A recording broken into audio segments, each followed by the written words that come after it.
Assalamualaikum warahmatullahi wabarakatuh. Halo sahabat channel Cermin Kehidupan dimanapun kalian berada. Salam sehat, salam sejahtera untuk kalian semua. Semoga kita semua dalam keadaan sehat dan tetap dalam lindungannya. Kembali lagi bersama kami channel Cermin Kehidupan, di mana kita akan membahas kisah-kisah menarik untuk Anda simak. Mari kita langsung simak kisahnya.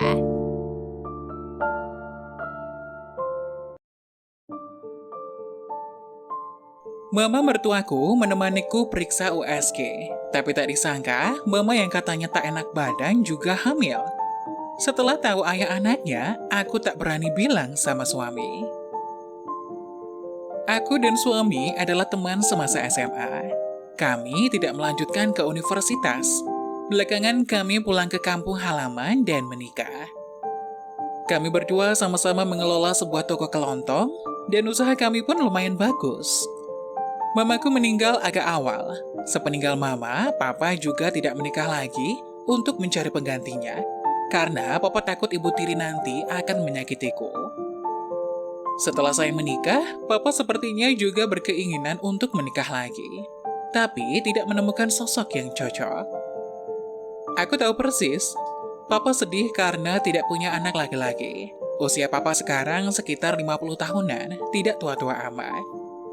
Dan kebetulan, suami saya juga berasal dari keluarga tunggal. Setelah papa mamanya bercerai, suami saya tinggal bersama mamanya. Setelah kami menikah, jadi otomatis mamanya atau mertuaku tinggal bersama kami. Kadang-kadang aku akan meminta papaku untuk menginap beberapa hari di rumah kami. Tapi papa selalu menolaknya. Papa beralasan karena dia merasa kikuk berdua bersama mama mertua di rumah saat aku dan suami pergi. Papa bilang, lebih baik menjaga jarak. Jadi papa kadang-kadang datang hanya sekedar makan lalu pulang. Seorang tetangga pernah bercerita, papa dan mama mertuaku terlihat sangat serasi. Aku sendiri juga setengah bercanda pernah menyinggung hal ini. Tapi papa selalu menolaknya dengan berbagai alasan. Malah menegur aku agar jangan sembarangan bicara.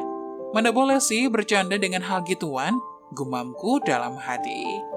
Tapi aku benar-benar tidak bisa memastikan isi hati papa. Di bibirnya selalu bilang tidak, tapi tak sangka tindakannya begitu cepat.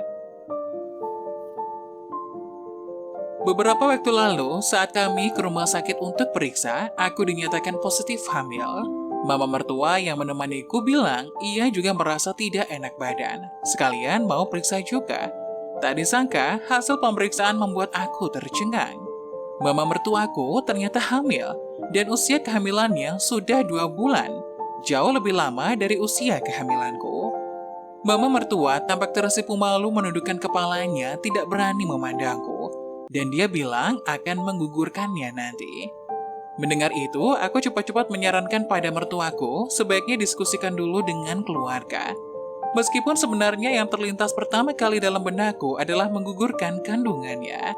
Bagaimanapun juga, usia mama atau mertuaku itu sudah terlalu tua untuk melahirkan.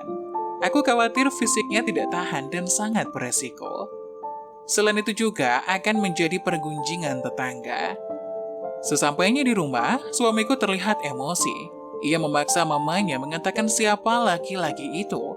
Tapi mamanya hanya diam membisu. Malamnya aku menelpon papa dan menceritakan hal itu. Maksudku ingin mendengar pendapat papa, meminta saran dan solusi darinya.